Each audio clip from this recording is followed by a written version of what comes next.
Prigozhin's coup and the Wagner PMC relationship with the Russian state.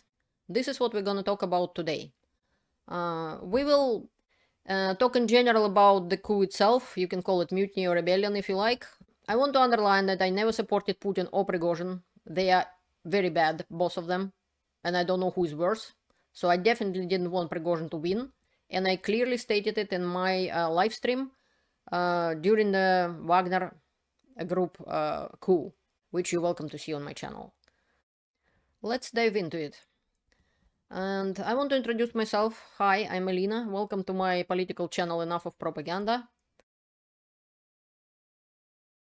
Смертельная угроза для нашей государственности.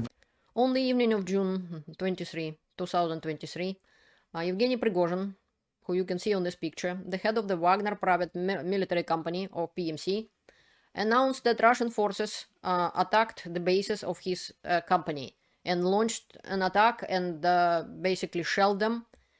And that's why he declared the armed conflict with the Ministry of Defense of Russia. Prigozhin called for revenge and basically screamed insults at the Russian Defense Minister Sergei Shoigu.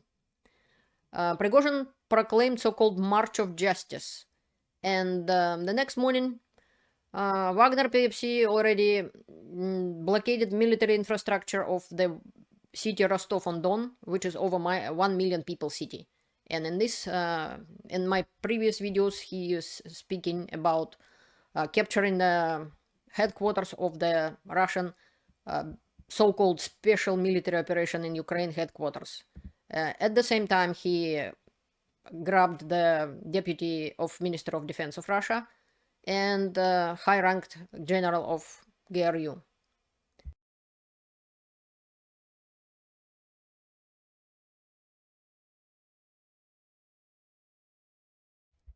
Russian President Vladimir Putin was hiding. He left Moscow. Basically, both of planes of President of Russia was absent. There were information that he went to St. Petersburg or something like that. So this was serious. It was very serious threat to Russia. And Prigozhin not only captured Rostov, but also Voronezh and other people, over 1 million people city in Russia.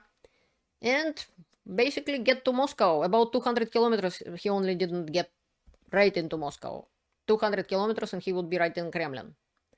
And but President Putin only appeared on TV over 10 hours later, like up to 15 hours.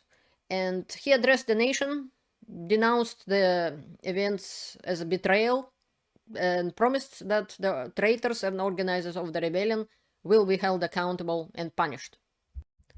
Russian authorities revealed that there were negotiations between Russian government and Yevgeny Prigozhin and his group. President of Belarus, Alexander Lukashenko, get involved. And later the same evening, Yevgeny Prigozhin announced that he was withdrawing his troops and returning them into so-called base camps. And so he left Moscow and went to the base camps or field camps. And Prigozhin now is facing charges, according to Russian law, Article 279 of the Russian Criminal Code, called armed rebellion. And maximum sentence, it carrying maximum sentence of 20 years in prison. However, Putin and his words about traitors would be punished turned out to be another lie. Тот, кто организовал и готовил военный мятеж, кто поднял оружие на боевых товарищей, предали Россию и ответят за это. Putin proposed options for Wagner PMC members. He was so tough and so, everybody would be punished. It's just horrible for our state. It's just a horrible situation. We are in danger. And now all of a sudden, he changed his tune completely and offered three options for Wagner PMC troops. Either sign a contract with the Ministry of Defense and basically keep going, go fighting in Ukraine again, to continue serving, or return home, or basically to their families, or go to Belarus, to the neighboring country, where the leader is Alexander Lukashenko. Сегодня у вас есть возможность продолжить службу России. заключив контракт с Министерством обороны или другими силовыми органами, либо вернуться к своим родным и близким. Кто хочет, сможет уйти в Белоруссию. Данное мною обещание будет исполнено. I want to underline that Prigozhin wasn't punished. Prigozhin mutiny or coup wasn't suppressed. It wasn't squashed. Prigozhin and Putin just strike a deal, and Prigozhin give up because he get some sort of a personal assurances, which I don't see why would he trust Putin. But he knows what he's doing probably, or he just was blackmailed in any way. He has a family, as far as I know. He has 3 children. You never know. In Russia, it's just such an immoral, evil state which can do anything.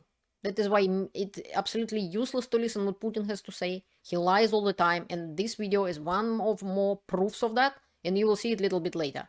So there is no point to trust Putin whatsoever, and Prigozhin knows it. There is no point to trust Prigozhin either. He proclaimed so-called March of Justice, and yet he dumped his supporters, which they will be tortured and killed, one way or another. Putin can pretend that he is okay with it. He's not. He will never forgive Prigozhin, even if, imagine a miracle that Putin wanted Prigozhin to make this happen, that coup, and ordered Prigozhin to make this coup. Putin will never forgive Prigozhin and his troops. Nobody of them.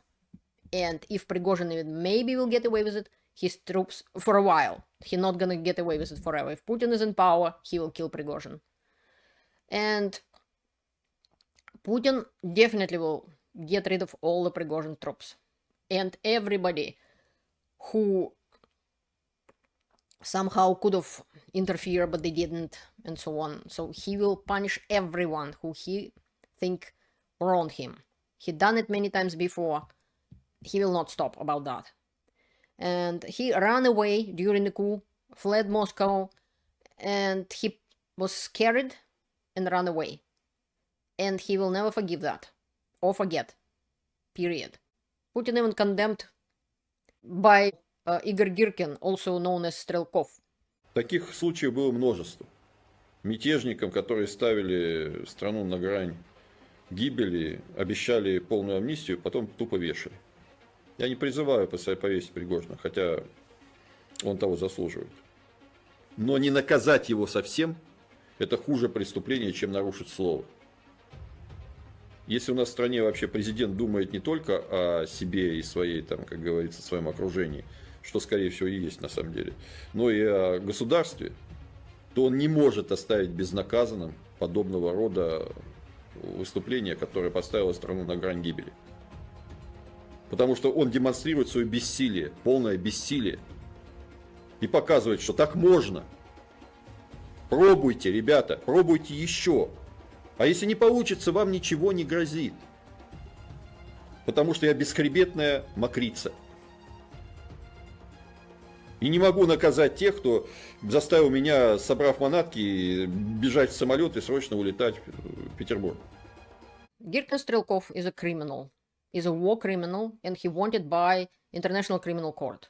But in this case, he told the truth, and I agree with him on that, because Putin really ran away. He was afraid, and Russian army failed, Russian state failed completely to defend Russia from that so-called rebellion, mutiny, coup, whatever it was. Putin failed, and even Girkin Strelkov understand that. And the criminal Girkin Strelkov just said that's what Russia always do. They promise one thing and then they get back on their word and kill them anyway. That's exactly what Putin gonna do. Just give him time. That is what I'm thinking gonna happen. Not only Girkin Strelkov is condemning Putin for his being, and Putin and his government, leaders of the Russian government, basically the Russian authorities. This is Dmitriev, Igor Dmitriev, basically a traitor to Ukraine, who has his own channel and he's like Z-Patriot blogger. That's what he has to say. О том, что попробуйте сейчас кому-то дозвониться, насколько это у вас получится. Да. Каким-то важным людям попробуйте позвонить, чтобы спросить у них, что делать или что происходит. Нет, трубки никто не будет брать. Basically, these men discussing that during the coup, not only Putin ran away, they say try to call somebody from anybody in power and try to talk to them over the phone. Nobody would pick up the phone. Everybody were hiding, put their ears down like a dog who did something wrong, like eat the master's boot or something like that, and expecting punishment. So they were kind of hiding. Everybody were hiding, and nobody wanted to take responsibility of anything. Because in Russia and in the USSR, if you did nothing, you will be less punished if you tried, did something, and failed. So that is why I worked in USSR, I lived in USSR and in Russia, and this is how it is. Like, you don't take initiative, you'd rather be not noticeable and don't do anything. At least you'll be in less trouble than if you did something and it didn't work out. Who is Yevgeny Prigozhin? Yevgeny Prigozhin, widely known as a Putin chef, is a notorious figure who has been involved in various crimes and criminal activities and served multiple years behind bars for his actions. Alongside his business ventures, Prigozhin played a significant role in the Russian company group called known as Concord, and co-founder of Wagner Group, a mercenary organization active in military conflicts in Africa, Syria, Ukraine, and beyond. Prigozhin's infamous companies, including the Internet Research Agency, commonly referred as troll factories, have faced allegations in meddling of 2016 and 2018 United States elections. That fact Prigozhin himself confirmed. And the Internet Research Agency, also known as Trolls from Olgina, specializes in online propaganda and influence campaigns and promoting Russian business and political interests. These operations were ordered by Russian government, by Ministry of Defense, by FSB, and sometimes GRU, or Russian military intelligence. In addition to his covert activities, Prigozhin's company Concord provided catering services to high-ranking Russian officials. That's what earned him a nickname Putin Chef. And that's how media calls him, anyways. And interestingly, Prigozhin's journey began as basically a hot dog seller who has a few hot dog stands. Hot dog selling network, I would say. But his ambitions drive him to be engaged in criminal activity and war crimes, including orchestrating brutal executions and even stage coups in Africa and in Russia, apparently. And back in 1981, Prigozhin faced legal charges, and he was sentenced by the court 13 years in high-security correctional labor colony for his crimes. And the crimes were theft, robbery, fraud, and involving minors in the criminal activities. In 1988, he received a pardon, and eventually, around 1990, he became free man. While I was making this video, the new information came about Yevgeny Prigozhin. This is a reliable source, Fontanka.ru, and it says that Yevgeny Prigozhin received back 10 billion rubles, which was found during a search in St. Petersburg.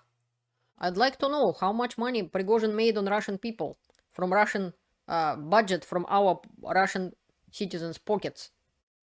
So who is the traitor? Prigozhin dumped his troops and betrayed them as much as Putin, who ran away from Moscow. There are real problems in Russia, and government is doing nothing to solve it. Prigozhin showed people the way, and the situation isn't changing. That is why rebellions will happen again. So, in the end, the fate of Russia is in the hands of Russian people. Thank you for your attention, and have a great day or evening. See you soon.